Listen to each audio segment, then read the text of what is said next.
Hello everyone, सर्व education से मैं रंजना गुप्ता। तो हम क्लास 11th की बिजनेस स्टडीज का second chapter forms of business organization discuss कर रहे थे। आज हमें बस लास्ट 2 ही टॉपिक बचे हैं इस चैप्टर में, वो डिस्कस करने हैं। Important documents used in formation of company and choice between forms of business organization. तो सबसे पहले हम इंपॉर्टेंट डॉक्यूमेंट्स ये डिस्कस करेंगे। देखो, कंपनी जब हमने फॉर्म की थी, लास्ट लेक्चर में हमने डिस्कस किया था फॉर्मेशन ऑफ कंपनी कैसे होती है। तो उसमें हमने डॉक्यूमेंट्स भी देखे थे कि बहुत तरह के डॉक्यूमेंट्स जो होते हैं वो हमें इनकॉर्पोरेट करवाने के लिए कंपनी को रजिस्ट्रार ऑफ कंपनीज के पास डिपॉजिट कराने पड़ते हैं। लेकिन उन सभी डॉक्यूमेंट में से 3 डॉक्यूमेंट्स ऐसे होते हैं जो बहुत ही ज़्यादा इंपॉर्टेंट होते हैं और कंपनी को बनाने ही पड़ते हैं। तो आज हम उन सारे डॉक्यूमेंट्स, तीनों डॉक्यूमेंट्स के बारे में 1 बाय 1 डिस्कस करेंगे। तो कौन कौन से हैं वो डॉक्यूमेंट्स? 3 तरह के। सबसे पहला डॉक्यूमेंट है memorandum of association, second document है articles of association and third document है प्रॉस्पेक्टस। सबसे पहले हम डिस्कस करते हैं memorandum of association. Memorandum of association company का एक प्रिंसिपल डॉक्यूमेंट होता है। प्रिंसिपल का क्या मतलब होता है? प्रिंसिपल का मतलब होता है simply first in order of importance. मतलब कि कोई ऐसी चीज़ जिसे हम सबसे ज़्यादा इम्पॉर्टेंस देते हैं उसका मतलब होता है प्रिंसिपल। जैसे कि स्कूल में प्रिंसिपल होते हैं, कॉलेज में प्रिंसिपल होते हैं, वैसे ही जिसे आप सबसे ज़्यादा इम्पॉर्टेंस देते हो उसे हम बोलते हैं प्रिंसिपल। अब कंपनी के जो भी डॉक्यूमेंट्स की लिस्ट है उनमें से मेमोरेंडम ऑफ एसोसिएशन सबसे ज़्यादा इम्पॉर्टेंट डॉक्यूमेंट है, इसीलिए हमने इसे कहा है प्रिंसिपल डॉक्यूमेंट ऑफ कंपनी। इसे आप चार्टर डॉक्यूमेंट ऑफ कंपनी भी बोल सकते हो। चार्टर का मतलब भी इम्पॉर्टेंट ही होता है। अब मेमोरेंडम इम्पॉर्टेंट तो है, इसमें लिखा क्या जाता है? मेमोरेंडम ऑफ एसोसिएशन में कंपनी की क्या क्या पावर्स होंगी, कंपनी का क्या ऑब्जेक्टिव होगा और कंपनी के ऑपरेशंस का क्या स्कोप रहेगा, वो सारा कुछ लिखा होता है। अगर सिंपली बोले तो कंपनी क्या कर सकती है, कंपनी क्या नहीं कर सकती, वो मेमोरेंडम ऑफ एसोसिएशन में लिखा होता है। यानी कि अगर कोई बाहर थर्ड पर्सन जैसे कि क्रेडिटर्स हो गए, इन्वेस्टर्स हो गए जो कंपनी में इन्वेस्ट करेंगे, अगर वो जानना चाहें कि कंपनी क्या क्या काम कर सकती है और क्या क्या काम नहीं कर सकती, तो वो मेमोरेंडम ऑफ एसोसिएशन को देखकर ये जान सकते हैं कि कंपनी के पार्ट्स क्या हैं, कंपनी के ऑब्जेक्टिव्स क्या होंगे और कंपनी के ऑपरेशंस का स्कोप क्या होगा, सिंपली। तो मेमोरेंडम ऑफ एसोसिएशन में कुछ क्लॉजेस दिए होते हैं, 6 क्लॉजेस होते हैं। 1 बाय 1 हम उन सभी क्लॉजेस के बारे में डिस्कस करेंगे। तो सबसे पहला क्लॉज जो मेमोरेंडम में दिया होता है वो होता है नेम क्लॉज। नेम क्लॉज में कंपनी का पूरा नाम लिखा होता है। जो भी कंपनी नाम चूज करती है अपने लिए वो हम नेम क्लॉज में लिखते हैं, और वो नाम कुछ रिस्ट्रिक्शंस जो कंपनी एक्ट 2013 में दी हुई हैं उनको फॉलो करने के बाद ही चूज किया जाता है। जैसे कि आप किसी दूसरी कंपनी का सिमिलर नाम यूज़ नहीं कर सकते अपनी कंपनी के लिए। दोनों कंपनीज का नाम अलग अलग होना चाहिए। अगर आप प्राइवेट कंपनी फॉर्म कर रहे हो तो प्राइवेट कंपनी के नाम के पीछे हमेशा प्राइवेट लिमिटेड वर्ड यूज़ होते हैं। अगर आप पब्लिक कंपनी यूज़ कर रहे हो तो पब्लिक कंपनी के नाम के पीछे लिमिटेड वर्ड यूज़ होना चाहिए। जैसे कि अगर ABC प्राइवेट कंपनी है तो ABC प्राइवेट लिमिटेड नाम होगा। अगर पब्लिक कंपनी होगी तो ABC लिमिटेड नाम यूज़ होगा। और आप अपनी कंपनी के नाम के पीछे कॉपरेटिव वर्ड नहीं यूज़ कर सकते। और आपकी कंपनी का नाम ऐसा नहीं होना चाहिए जिससे लोगों को लगे कि आपकी कंपनी एक गवर्नमेंट कंपनी है। गवर्नमेंट कंपनी क्या होती है वो हम नेक्स्ट चैप्टर में डिस्कस करेंगे। तो ये कुछ रिस्ट्रिक्शंस हैं जो हमें कंपनीज एक्ट 2013 में दी हुई हैं, जो हमें अपनी कंपनी का नाम चूज करते वक्त फॉलो करनी पड़ती है। नेक्स्ट क्लॉज है हमारे पास रजिस्टर्ड ऑफिस क्लॉज, या फिर आप इसे सिचुएशन और डोमिसाइल क्लॉज भी बोल सकते हो। रजिस्टर्ड ऑफिस क्लॉज में हमारी कंपनी का रजिस्टर्ड ऑफिस कहाँ पर है, क्या एड्रेस है, क्या लोकेशन है, उसकी इंफॉर्मेशन दी होती है। थर्ड क्लॉज है object clause. Object clause memorandum of association का सबसे इंपॉर्टेंट क्लॉज है। इस क्लॉज में कंपनी की पावर्स और ऑब्जेक्टिव्स के बारे में लिखा होता है कि कंपनी क्या काम कर सकती है और कंपनी क्या काम नहीं कर सकती। कंपनी का जो ऑब्जेक्ट है वो लीगल ऑब्जेक्ट होना चाहिए, इलीगल नहीं हो सकता और ना ही मॉरल्स के खिलाफ हो सकता है। कंपनी के 3 तरह के ऑब्जेक्ट्स हो सकते हैं, मेन ऑब्जेक्ट्स, एंसिलरी ऑब्जेक्ट्स और अदर ऑब्जेक्ट्स। तो कंपनी क्या कर सकती है क्या नहीं कर सकती वो आपको मेमोरेंडम के ऑब्जेक्ट क्लॉज से पता चलेगा। नेक्स्ट 4th क्लॉज है हमारे पास लायबिलिटी क्लॉज। लायबिलिटी क्लॉज में हमारे जो मेंबर्स हैं, शेयर होल्डर्स कंपनी के, उनकी लायबिलिटी के बारे में हम मेंशन करेंगे कि उनकी लायबिलिटी कितने एक्सटेंट तक हो सकती है। हमने डिस्कस किया था कि कंपनीज में मेंबर्स की जो लायबिलिटी होती है वो लिमिटेड होती है। अब कहाँ तक उनकी लायबिलिटी लिमिटेड होगी वो हम लायबिलिटी क्लॉज में मेंशन करेंगे। हमने डिस्कस किया था कि कंपनीज अपने शेयर्स इश्यू करती हैं लोगों को, तो जो भी पर्सन कंपनी के शेयर्स परचेज करके कंपनी का मेंबर बन रहा है उनकी लायबिलिटी उन शेयर्स की अमाउंट तक ही होगी। देखो सिंपली समझते हैं, मान लो कि एक मिस्टर एक्स किसी कंपनी के 5000 शेयर्स परचेज कर रहे हैं। एक शेयर की वैल्यू कितनी है 10 रुपीज़। अब मिस्टर एक्स ने कंपनी को टोटल कितने रुपीज़ पे करने हैं 50,000। मान लो 30,000 मिस्टर एक्स ने ऑलरेडी पे कर दिए कंपनी को, 20,000 अभी उसने पे नहीं किए। तो इन केस अगर कंपनी बंद होती है या फिर उसे अपनी लायबिलिटीज पे ऑफ करनी है कि कंपनी खुद से लायबिलिटीज पे ऑफ नहीं कर सकती, तो उस केस में कंपनी मिस्टर एक्स से बस 20,000 जो भी उसके शेयर कैपिटल में से एरियर्स है वही डिमांड कर सकती है। उसके अलावा वो मिस्टर एक्स से कोई भी लायबिलिटी पे ऑफ करने के लिए पैसे डिमांड नहीं कर सकती। तो लायबिलिटी क्लॉज में मेंबर्स की लायबिलिटी हम मेंशन करेंगे कि अगर लिमिटेड बाय शेयर्स कंपनी है कि हम शेयर्स इशू करके कैपिटल इकट्ठी कर रहे हैं, तो उस केस में मेंबर्स की लायबिलिटी उनकी शेयर वैल्यू तक ही होगी, उसके अलावा उनकी कोई भी लायबिलिटी नहीं बनेगी कंपनी में। नेक्स्ट क्लॉज है हमारे पास कैपिटल क्लॉज। लास्ट लेक्चर में हमने एक पॉइंट डिस्कस किया था अथोराइज्ड कैपिटल, कि जब हम कंपनी इनकॉर्पोरेट करवाते हैं तब उस टाइम पे हमें रजिस्ट्रार ऑफ कंपनीज के पास हमारी अथोराइज्ड कैपिटल की एक स्टेटमेंट सबमिट करवानी होती है। तो अथोराइज्ड कैपिटल, हमारी कैपिटल कितनी होगी, fix amount of capital. Companies ऐसा नहीं है कि जितनी मर्जी कैपिटल इकट्ठी कर ले, एक अमाउंट फिक्स होती है कंपनीज की कैपिटल की, बस कंपनी उतनी अमाउंट तक ही कैपिटल इकट्ठी कर सकती है, उसके ज़्यादा कैपिटल कंपनी की नहीं हो सकती। तो वो फिक्स अमाउंट कैपिटल की जो कंपनी फिक्स कर लेती है उसे हम कहते हैं अथोराइज्ड कैपिटल, या फिर आप इसे नॉमिनल कैपिटल और रजिस्टर्ड कैपिटल भी बोल सकते हो। लास्ट क्लॉज है सब्सक्रिप्शन क्लॉज। कंपनीज अपने शेयर्स इश्यू करती हैं और जो पर्सन्स कंपनी के शेयर्स परचेज करते हैं उन्हें हम सब्सक्राइबर्स भी बोल देते हैं और शेयर होल्डर्स भी बोलते हैं।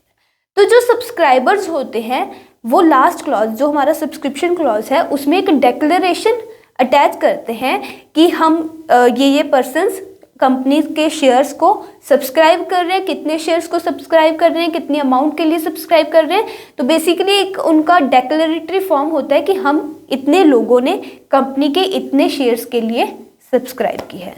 तो ये 6 तरह के क्लॉजेस दिए होते हैं हमें मेमोरेंडम ऑफ एसोसिएशन में। कौन कौन से होते हैं? फर्स्ट है नेम क्लॉज, सेकंड है रजिस्टर्ड ऑफिस क्लॉज, थर्ड है ऑब्जेक्ट क्लॉज, फोर्थ है लायबिलिटी क्लॉज, फिफ्थ है कैपिटल क्लॉज एंड लास्ट है सब्सक्रिप्शन क्लॉज। अब मेमोरेंडम ऑफ एसोसिएशन के बाद आता है articles of association. Memorandum of association में कंपनी क्या कर सकती है, क्या नहीं कर सकती, कितनी लिमिट तक उसकी पावर्स हैं, कितनी नहीं है, ये सब कुछ मेंशन किया होता है। अब आर्टिकल्स ऑफ एसोसिएशन में उस ऑब्जेक्टिव को पूरा करने के लिए, अपना काम करने के लिए कंपनी कैसे ऑपरेट करेगी, क्या क्या रूल्स, क्या क्या रेगुलेशंस फॉलो करेगी, वो हम लिखेंगे आर्टिकल्स ऑफ एसोसिएशन में। मतलब कि कंपनी में काम करने वाले जो डायरेक्टर्स हैं, मैनेजर्स हैं, उनके क्या क्या पावर्स होंगी, उनके क्या क्या ड्यूटीज़ होंगी, वो किस लिमिट तक काम कर सकते हैं, वो सब कुछ हम किस में मेंशन करेंगे? आर्टिकल्स ऑफ एसोसिएशन में। जनरली सभी कंपनीज अपना अपना आर्टिकल्स ऑफ एसोसिएशन खुद बनाते हैं, लेकिन मैंडेटरी नहीं है आर्टिकल्स ऑफ एसोसिएशन बनाना। अगर कोई कंपनी आर्टिकल ऑफ एसोसिएशन नहीं बना रही तो वो कंपनीज एक्ट 2013 में टेबल एफ के अंदर 99 मॉडल सेट्स हमें आर्टिकल्स ऑफ एसोसिएशन के दिए हुए हैं। सिंपली अगर हम कहें तो 99 टेम्पलेट्स दिए हुए हैं हमें आर्टिकल्स ऑफ एसोसिएशन में से। अगर कंपनी खुद का आर्टिकल ऑफ एसोसिएशन नहीं बना रही तो उन 99 में से कंपनी एक चूज कर सकती है अपने आर्टिकल्स ऑफ एसोसिएशन के तौर पे। तो मेमोरेंडम ऑफ एसोसिएशन हर एक कंपनी को बनाना कंपलसरी है, लेकिन आर्टिकल्स ऑफ एसोसिएशन हर एक कंपनी को बनाना कंपलसरी नहीं है। कंपनीज जो 99 मॉडल्स हमें दिए हुए हैं ऑलरेडी कंपनीज एक्ट के अंदर, उनमें से भी एक आर्टिकल चूज कर सकती हैं। तो आर्टिकल्स ऑफ एसोसिएशन में बेसिकली कंपनी क्या क्या रूल्स और रेगुलेशंस फॉलो करेगी वो हमें दिया होता है। तो एक बार देख लेते हैं कि आर्टिकल्स ऑफ एसोसिएशन में क्या क्या कंटेंट्स दिए होते हैं।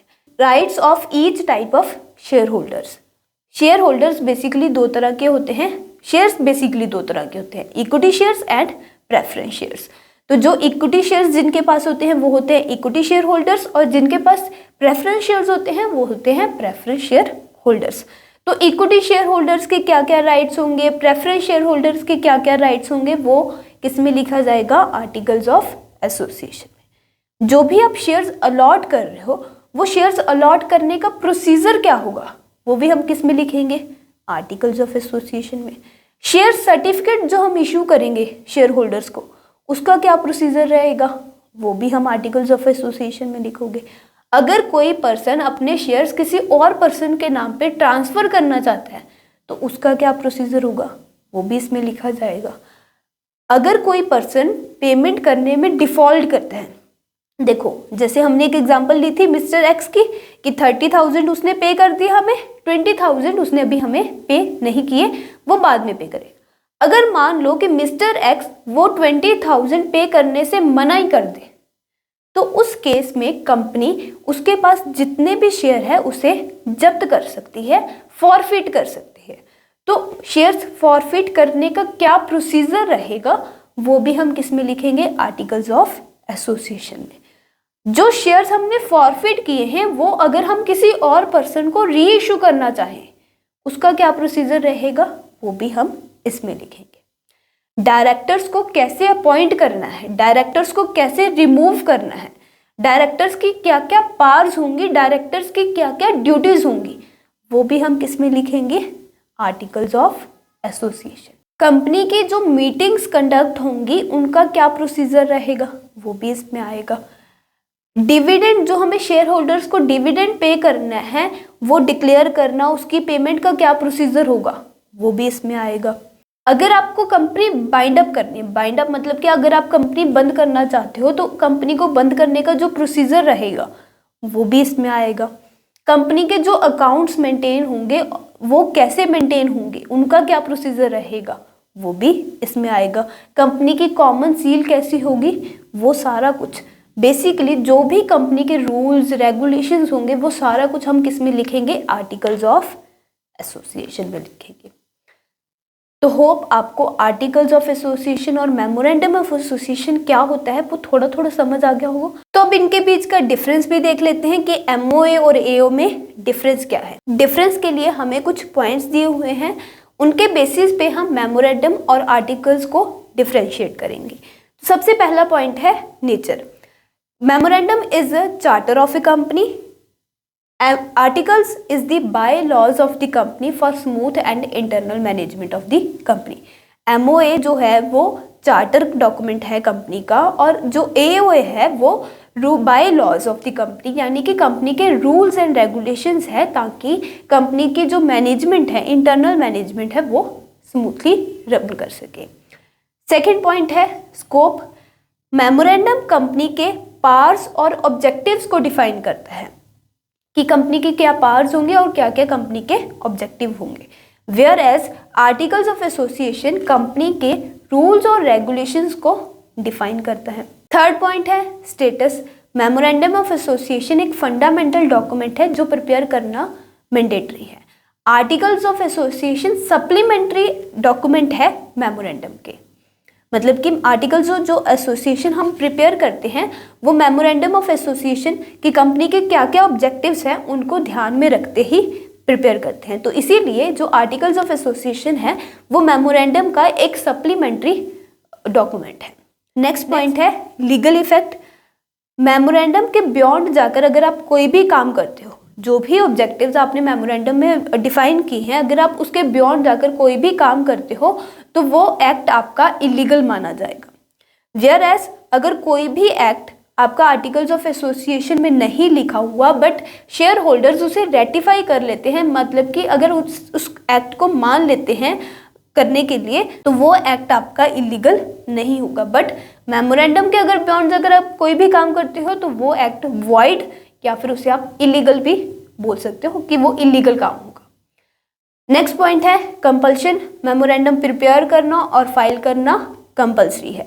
आर्टिकल्स प्रिपेयर करना कंपल्सरी नहीं है। आप टेबल एफ में जो भी आर्टिकल्स दिए हुए हैं उनमें से भी एक चूज कर सकते हो। नेक्स्ट पॉइंट है रिलेशनशिप। मेमोरेंडम में कंपनी और आउटसाइडर्स ऑफ द कंपनी का रिलेशन बताया होता है कि कंपनी का उसके आउटसाइडर से क्या क्या रिलेशन हो सकता है, कि किस लिमिट तक कंपनी आउटसाइडर से रिलेशन क्रिएट कर सकती है। दूसरी ओर आर्टिकल्स में कंपनी का और इंटरनल मैनेजमेंट का, जो मैनेजर्स हैं, बोर्ड ऑफ डायरेक्टर्स हैं, शेयर होल्डर्स हैं, उनके साथ कंपनी का क्या रिलेशन होगा वो हमें आर्टिकल्स ऑफ एसोसिएशन बताता है। लास्ट पॉइंट है हमारे पास ऑल्ट्रेशन। ऑल्ट्रेशन मतलब कि चेंजेस। मेमोरेंडम ऑफ एसोसिएशन में आप ऐसे ही कोई भी चेंजेस नहीं कर सकते। आपको एक प्रिस्क्राइब्ड मैनर जो कंपनीज एक्ट 2013 में दिया हुआ है वो प्रिस्क्राइब्ड मैनर चूज करना होगा, और साथ ही में कुछ चीज़ों को ऑल्टर करने के लिए आपको गवर्नमेंट की परमिशन भी ज़रूरी है। लेकिन आर्टिकल्स ऑफ एसोसिएशन में ऐसा नहीं है। आर्टिकल्स ऑफ एसोसिएशन को आप इजीली चेंज कर सकते हो, बस जो भी आप चेंजेस कर रहे हो वो मेमोरेंडम ऑफ एसोसिएशन के कॉन्ट्रेरी नहीं होने चाहिए, मतलब कि वो मेमोरेंडम ऑफ एसोसिएशन के बियॉन्ड नहीं हो सकते। तो होप आपको आर्टिकल्स ऑफ एसोसिएशन और मेमोरेंडम ऑफ एसोसिएशन अच्छे से समझ आ गया होगा। अब नेक्स्ट है हमारे पास लास्ट डॉक्यूमेंट प्रोस्पेक्टस। प्रोस्पेक्टस के बारे में हमने लास्ट लेक्चर में भी थोड़ा सा डिस्कस किया था कि प्रोस्पेक्टस ऐसा डॉक्यूमेंट होता है जिसमें हमारी कंपनी की पूरी इंफॉर्मेशन दी होती है कि कंपनी क्या करती है, क्या नहीं करती, कैसे काम करती है, वो सब कुछ। प्रोस्पेक्टस बेसिकली जनरल पब्लिक को इन्विटेशन प्रोवाइड करने के लिए कि वो हमारी कंपनी के शेयर्स परचेज करें, इसलिए इशू किया जाता है। देखो, दो तरह की कंपनीज होती हैं, प्राइवेट कंपनी और पब्लिक कंपनीज। प्राइवेट कंपनी के केस में हम जनरल पब्लिक को इनविटेशन नहीं भेज सकते कि वो हमारी कंपनी के शेयर्स परचेज करें, लेकिन पब्लिक कंपनी में हम पब्लिक को शेयर्स इशू करने के लिए इनविटेशंस भेज सकते हैं। तो प्राइवेट कंपनी को तो प्रोस्पेक्टस इशू करने की ज़रूरत ही नहीं है। प्रोस्पेक्टस सिर्फ पब्लिक कंपनीज ही इशू करती हैं। प्रोस्पेक्टस में पब्लिक कंपनी की प्रॉपर इंफॉर्मेशन हम मेंशन करेंगे कि कंपनी किस लिए ओपन कर रहे हैं, क्या काम करेगी, क्या ऑब्जेक्टिव होगा कंपनी का, और उस डॉक्यूमेंट में प्रॉपर इनविटेशन दिया जाएगा जनरल पब्लिक को ताकि वो कंपनी के शेयर्स को परचेज करें। तो कोई भी ऐसा डॉक्यूमेंट, कोई भी ऐसा नोटिस या फिर सर्कुलर, एडवर्टीजमेंट जिसमें कंपनी की इंफॉर्मेशन दी हो और वो इंफॉर्मेशन जनरल पब्लिक को इनवाइट कर रही हो कि वो कंपनी के शेयर्स परचेज करे, कंपनी के शेयर्स के लिए सब्सक्राइब करे, उस डॉक्यूमेंट को हम क्या कहेंगे? प्रोस्पेक्टस। अदर डॉक्यूमेंट्स के साथ प्रोस्पेक्टस भी हमें रजिस्ट्रार ऑफिस के पास सबमिट करवाना होता है। तो ये तीन ही डॉक्यूमेंट्स होते हैं जो बहुत ही ज़्यादा इंपॉर्टेंट होते हैं कंपनी की फॉर्मेशन के लिए: memorandum of association, articles of association और प्रोस्पेक्टस। अगर प्राइवेट कंपनी फॉर्म करनी है तो बस दो ही डॉक्यूमेंट्स हैं। अगर पब्लिक कंपनी फॉर्म करनी है तो उस केस में आपको प्रोस्पेक्टस भी इशू करना होगा जनरल पब्लिक को इनवाइट करने के लिए। अब हमारे पास बचता है हमारा last topic, choice between the forms of business organization, कि हम कैसे चूज करें कि हमें सोल प्रोप्राइटरशिप ओपन करना है, पार्टनरशिप ओपन करना है या फिर कंपनी ओपन करनी है। तो उसके लिए हमें कुछ पॉइंट्स दिए हुए हैं। इन पॉइंट्स के बेसिस पर ही हम डिसाइड करेंगे कि हमें किस टाइप का बिजनेस स्टार्ट करना है। फर्स्ट पॉइंट है नेचर ऑफ बिजनेस। अगर आपका बिजनेस स्मॉल स्केल बिजनेस है और उस बिजनेस में आपको पर्सनल अटेंशन और डायरेक्ट कंट्रोल देने की ज़रूरत है, तो उस केस पे सोल प्रोप्राइटरशिप और पार्टनरशिप बिजनेस प्रेफरेबल है।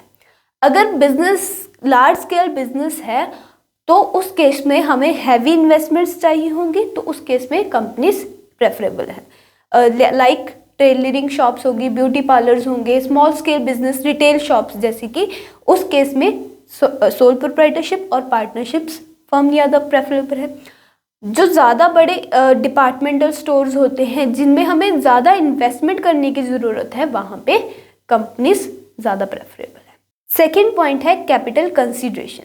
अगर बिजनेस में फंड्स की जो रिक्वायरमेंट है वो कम है तो सोल प्रोप्राइटरशिप और पार्टनरशिप फर्म प्रेफरेबल है। अगर हैवी इन्वेस्टमेंट चाहिए, ज़्यादा लार्ज फंड्स चाहिए, तो उस केस में कंपनीज ज़्यादा प्रेफरेबल है। बेसिकली जो भी हमने टाइप्स डिस्कस किए थे, sole proprietorship, Hindu undivided family, partnership firm, cooperative society और कंपनीज, चारों type of forms of organization के अपने अपने एडवांटेजेस थे, अपने अपने डिसएडवांटेजेस थे।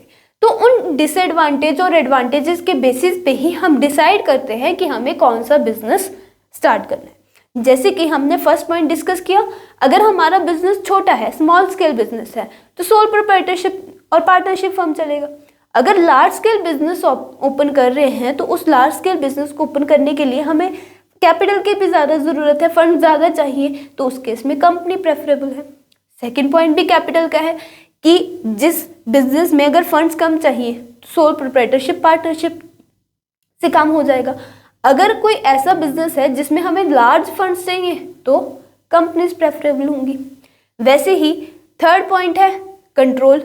अगर आप अपने बिजनेस पे डायरेक्ट कंट्रोल चाहते हो तो डायरेक्ट कंट्रोल किस में था, सोल प्रोप्राइटरशिप में और पार्टनरशिप में। कंपनीज में डायरेक्ट कंट्रोल नहीं था तो उस केस में कंपनीज उस टाइप ऑफ बिजनेस के लिए प्रेफरेबल नहीं है।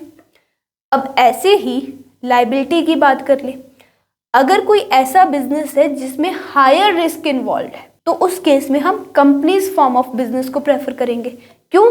क्योंकि कंपनी फॉर्म ऑफ ऑर्गेनाइजेशन में जो भी मेंबर्स होते हैं उनकी लायबिलिटी क्या होती है, लिमिटेड होती है। तो जहाँ पर ज़्यादा रिस्क इन्वॉल्व है कि आपके पर्सनल एसेट्स भी यूज़ हो सकते हैं, तो वहाँ पे हम capital use companies form of organization use करेंगे। और जिस केस में रिस्क कम है कि ज़्यादा हमारे पर्सनल एसेट्स यूज़ नहीं होंगे लाइबिलिटीज पे ऑफ करने के लिए, तो उस केस में हम सोल प्रोप्राइटरशिप और पार्टनरशिप फर्म चूज कर लेंगे, क्योंकि सोल प्रोप्राइटरशिप और पार्टनरशिप फर्म में लाइबिलिटी अनलिमिटेड होती है। तो अगर रिस्क ज़्यादा है तो कंपनीज, अगर रिस्क कम है तो सोल प्रोप्राइटरशिप और पार्टनरशिप फर्म। नेक्स्ट पॉइंट है लीगल फॉर्मेलिटीज़। अगर आप ज़्यादा लीगल फॉर्मेलिटीज़ में नहीं पढ़ना चाहते हो और इजी से कोई बिजनेस स्टार्ट करना चाहते हो तो उस केस में सोल प्रोप्राइटरशिप और पार्टनरशिप आ जाएगा। क्यों? क्योंकि सोल प्रोप्राइटरशिप और पार्टनरशिप फॉर्म ऑफ ऑर्गेनाइजेशन ऐसी है ऑर्गेनाइजेशन है जिसमें लीगल फॉर्मेलिटीज़ बहुत ही कम होती हैं। वेयरएज कंपनीज और कोऑपरेटिव सोसाइटीज़, उनको फॉर्म करने के लिए हमें कुछ ना कुछ लीगल फॉर्मेलिटीज़ परफॉर्म करनी पड़ती है, पूरी करनी पड़ती है। नेक्स्ट पॉइंट है मैनेजमेंट एबिलिटी। अगर आप कोई ऐसा बिजनेस स्टार्ट कर रहे हो जिसमें आपको एफिशिएंट मैनेजमेंट की ज़रूरत है तो उस केस में कंपनी प्रेफरेबल है, क्योंकि कंपनी के पास ज़्यादा लार्जर फंड्स होते हैं और वो एक्सपर्ट्स को, प्रोफेशनल पर्सन्स को अपॉइंट कर सकती है अपने बिजनेस की मैनेजमेंट के लिए। वेयरएज सोल प्रोप्राइटरशिप और पार्टनरशिप, इन दोनों फॉर्म्स ऑफ ऑर्गेनाइजेशन में कंपैरेटिवली कम फंड्स होते हैं, तो मैनेजर्स को और प्रोफेशनल पर्सन्स को सैलरी प्रोवाइड करने के लिए हमारे पास फंड्स नहीं होते। सो मैनेजमेंट की एबिलिटी के हिसाब से कंपनी ज़्यादा प्रेफरेबल है। नेक्स्ट पॉइंट है कॉन्टिन्यूटी। अगर हम कॉन्टिन्यूटी के हिसाब से भी देखें तो ज़्यादा कंपनीज प्रेफरेबल है, क्योंकि कंपनीज की जो लीगल एग्जिस्टेंस होती है वो सेपरेट होती है मेंबर से। अगर किसी भी मेंबर को कुछ हो भी जाता है या कोई मेंबर छोड़ के भी चला जाता है तो उस केस में कंपनी के ऊपर कोई भी फर्क नहीं पड़ता। वेयरएज सोल प्रोप्राइटरशिप और पार्टनरशिप में कॉन्टिन्यूटी कम होती है। अगर ऑनर को कुछ हो जाए या फिर पार्टनर्स को कुछ हो जाए तो उस केस में बिजनेस बंद हो जाता है। तो कॉन्टिन्यूटी के हिसाब से कंपनी ज़्यादा प्रेफरेबल है सोल प्रोप्राइटरशिप और पार्टनरशिप फॉर्म में से। लास्ट पॉइंट है फ्लेक्सिबिलिटी इन ऑपरेशंस। अगर आप ऐसा बिजनेस चाहते हो जिसमें क्विक डिसीजन मेकिंग हो जाए और इजीली आप सारे ऑपरेशंस कर सको, तो उस केस में सोल प्रोप्राइटरशिप और पार्टनरशिप प्रेफरेबल है, क्योंकि दोनों ही बिजनेस फॉर्म में डिसीजन मेकिंग क्विक है। वेयर एज कंपनीज में कोई भी डिसीजन लेना होता है, कोई भी चीज़ इम्प्लीमेंट करनी होती है, उसके लिए हमें एक प्रोसीजर फॉलो करना पड़ता है और डिसीजन मेकिंग डिले हो जाती है और इसी कारण से हम कहते हैं कि कंपनीज के ऑपरेशंस में फ्लेक्सिबिलिटी कम होती है। तो फ्लेक्सिबिलिटी के पॉइंट ऑफ व्यू से कंपनीज कम प्रेफरेबल हैं, सोल प्रोप्राइटरशिप और पार्टनरशिप फर्म्स ज़्यादा प्रेफरेबल है। तो अगर हम देखें कैपिटल, मैनेजमेंट स्किल्स, कॉन्टिन्यूटी और लायबिलिटी, इन चारों पॉइंट्स के बेसिस पे कंपनी फॉर्म ऑफ ऑर्गेनाइजेशन ज़्यादा प्रेफरेबल है। वेयर एज अगर आपको डायरेक्ट कंट्रोल चाहिए बिजनेस में, अगर फ्लेक्सिबिलिटी चाहिए ऑपरेशंस में कि डिसीजन क्विकली ले सके और इजीली फॉर्म करना चाहते हो बिजनेस, ज़्यादा लीगल फॉर्मेलिटीज़ के चक्कर में नहीं पड़ना चाहते, तो उस केस में सोल प्रोप्राइटरशिप और पार्टनरशिप फर्म्स ज़्यादा प्रेफरेबल है। तो इसी के साथ ये चैप्टर हमारा कंप्लीट होता है। होप आपको सारा चैप्टर समझ आ गया होगा। अगर इस चैप्टर के किसी भी पॉइंट में कोई भी प्रॉब्लम हो तो आप हमें कमेंट सेक्शन में भी पूछ सकते हो अपना डाउट, और डिस्क्रिप्शन में जो भी अकाउंट्स मेंशन है वहाँ पे भी आप हमें मैसेज करके पूछ सकते हो। इस चैप्टर के सारे वीडियोस का लिंक आपको डिस्क्रिप्शन में मिल जाएगा। नेक्स्ट लेक्चर में हम नया चैप्टर स्टार्ट करेंगे। तब तक के लिए thank you so much and stay tuned.